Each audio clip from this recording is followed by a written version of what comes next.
bir Afrikaga pasportimni berib sudirgidorlarni jo'natdim. Majbur bo'lganimda pasportim olishim men bir Afrikaga qiziqqa yotibdi. Ayol boshi bilan qiynalib bitta o'zim. Iltimos sizlardan suyanay desam, onam olimda o'tib ketgan.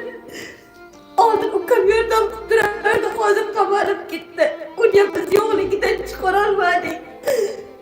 Otam prezident saratoni bo'lgan. O'zim esa 3 marta operatsiya bo'lganman. Sizlardan iltimos bolam yaxshi bo'lsin. Bolamni oyoqdan turishga yordam qilinglar. Alloh bergan dard bo'lsa, men nima qilay? Kimga aytaman? Shu ikkita bolam kulishini ko'raman, yig'lashini ko'raman, o'ynashini ko'raman. Kunim o'tyapti. Shu bolamni yolg'izlatib qo'yinglar, shu dafa yordam qilinglar. Qaytarib xuddi shu bolamdek qilib ko'rsatayin.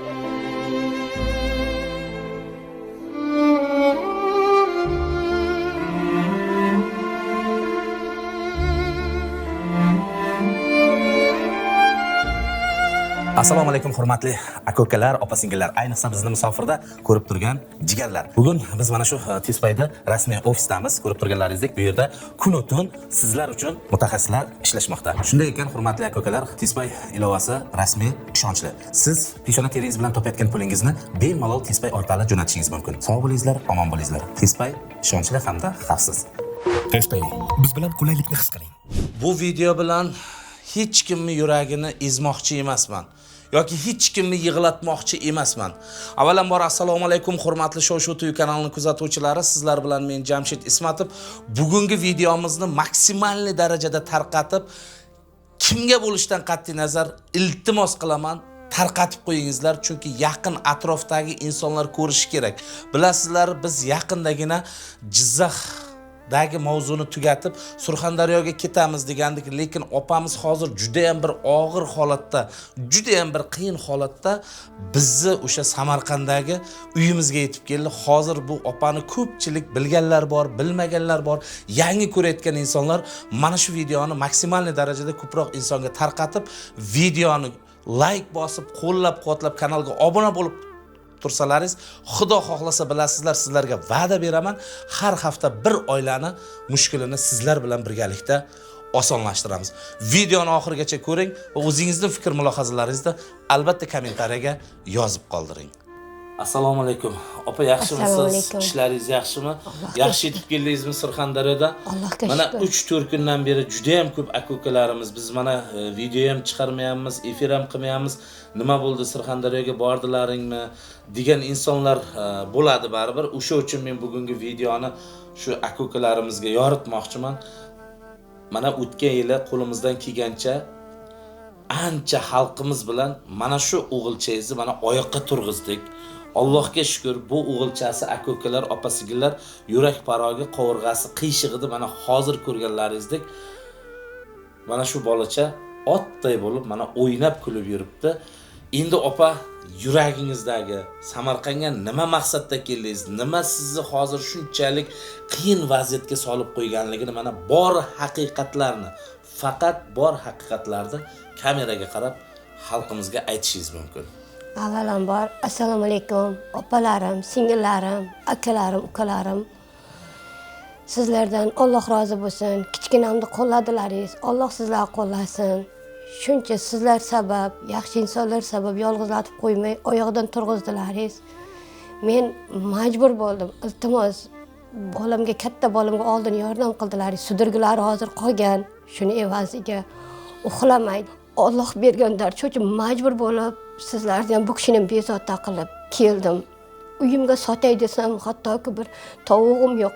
Allohga shukr, lekin ro'zg'orimni qilyapman. Dehqonchilik qilaman, kunlik ishlayman, tikish qilaman.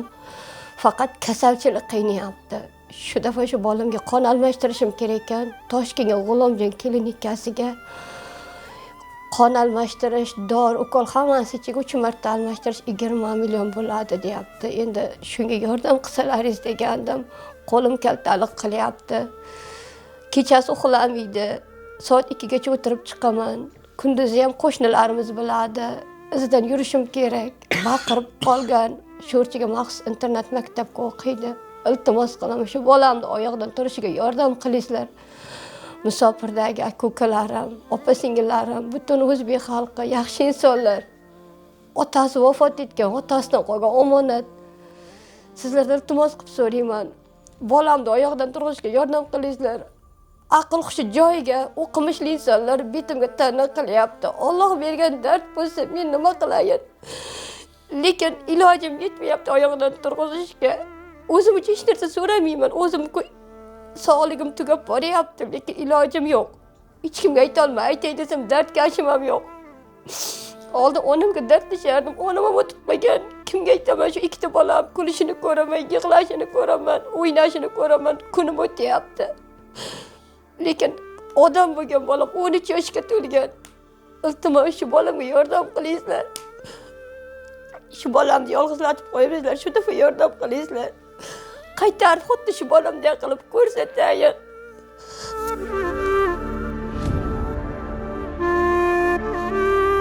O'zi charchab kelsiz, yuragingiz ham hozir mana ezilib ketgan. Shuning uchun aka-ukalar, men bitta narsani aytmoqchiman sizlarga. Nima bo'lishidan qat'iy nazar mana bir bolachani asrab qoldik. Va'da beruvdim o'tgan safar mana 1 yil davomida, ro'ppa-rosa 1 yil 20 kun bo'ldi. Mana shu bolachani biz mana hozirgi holatini ko'ryapsizlar, asrab qoldik-da. Juda qiyin vaziyatda edi. Qovurg'alari qiyshayib, yurak parogi bilan hozir o'ynab, kulib yurganini ko'rib men xursand bo'layapman. Biz juda ham bir katta ishni amalga oshirdik. Lekin turmush o'rtog'ingiz olamdan o'tganiga necha yil bo'ldi, opa? 6 yil bo'ldi. 6 yildan beri ikkita nogiron bolani qarab keldingiz. Mana bittasini mana yaxshi qildik. Alloh rozi bo'lsin, mana shu televideniyalar yordam berdi, butun xalqimiz yordam berdi, musofirlar yordam berdi. Alloh rozi bo'lsin. Endi hozir o'sha katta aqli zaif o'g'lingizni qonini G'ulomjon klinikasiga Toshkentga olib borib, yana bir qon almashtirib, yaxshi qilishga mana shu yergacha hozir Surxondaryodan ertalab tong sahar chiqqan bo'lsangiz, mana abiddan keyin soat 3 bo'lyapti. 3 gacha shu yerga yetib keldingiz. Sudurga bermayapti. Shu sizlar oldin davolashga yordam qilganlaringiz uchun sudurgisi to'xtadi. To'xtadi, sudurgisi. Endi qon almashtirish kerak. Faqat aqlini yaxshilashim kerak. Turib derazalar uradi. Kechasi 2 gacha kasal qo'zg'agan, uxlamaydi. Qo'shnilarimizdan bemalol borib so'rashlaringiz mumkin. Kunlik ishga chiqasiz, hozir kuningizni ko'ryapsiz. Allohga shukr. Hozir lekin to'g'risi bir haftadan beri chiqolganim, shunga qo'l oyog'im bog'langan. Xudo xohlasa, opa, men sizga va'da beraman. Mana xalqimiz qo'llab-quvvatlab tursa, bir bugun erta shu yerda bo'lasiz. Yana bir 2 kun o'zim o'sha Surxondaryoga boraman. Kecha shamolda uylaringizni ham shiferlarini olib ketibdi. Juda ham talofat ko'ribsiz. Borib uylaringizni hozirgi holatini xalqimizga yana bir ko'rsatamiz. Xudo xohlasa, endi jigarlar bitta narsani aytmoqchiman. 6 yil, 5 yil davomida ikkita nogiron turmush o'rtog'i yo'q, ikkita nogiron bolasi bilan ikkita yetim bolani katta qilib kelayotgan ayolga agar oson deb o'ylasalaringiz, kommentariyaga yozingizlar. Oson bo'lmaganidan Surxondaryo viloyati Qiziriq tumani Shridir qishlog'idan kelyapsiz-a? Shu tomonga men o'zim borganman. Ko'rgan ko'pchilik bu opani taniydi, ko'pchilik tanimaydi. Men bitta narsani aytaman, aka-ukalar. Nima bo'lganda ham bularni uyiga kuniga 2 ta non, 1 kilo go'sht olib keladigan otasi yo'q. Yetim bolalar uchun men har doim qo'lim ko'ksimda. Butun xalqimizdan o'sha yetim bolalar, otasi o'lib ketib, yolg'iz onasi bilan yashayotgan bolalarga bir yilda 2-3 marta yordam bo'ladigan bo'lsa ham qilaydigan akalarim bor. Sizlarga ishonaman. Bir og'iz kommentariy yozingizlar. Shu video bugun qo'yiladi. Oradan 4 soat, 5 soat o'tgandan keyin biz efirni boshlaymiz. Shu videoni maksimal darajada 10 mingta yoki 5 mingta, boring 500 ta mingta like qiling. Qancha ko'p like bo'lsa, ko'proq insonga yetib borsa, inshaalloh va'da beraman, Xudo xohlasa mana bugun 27-may bo'lsa, 5-6 may kunlari bir hafta 10 kun davomida mana shu opamizni, shu bemor bolalarni Xudo xohlasa ishini zo'r qilamiz. Aka-ukalar, videoni oxirigacha ko'rganlaringiz uchun kattakon rahmat. Xudo xohlasa kechki payt sizlar bilan efirda ko'rishguncha sog' bo'ling, omon bo'ling.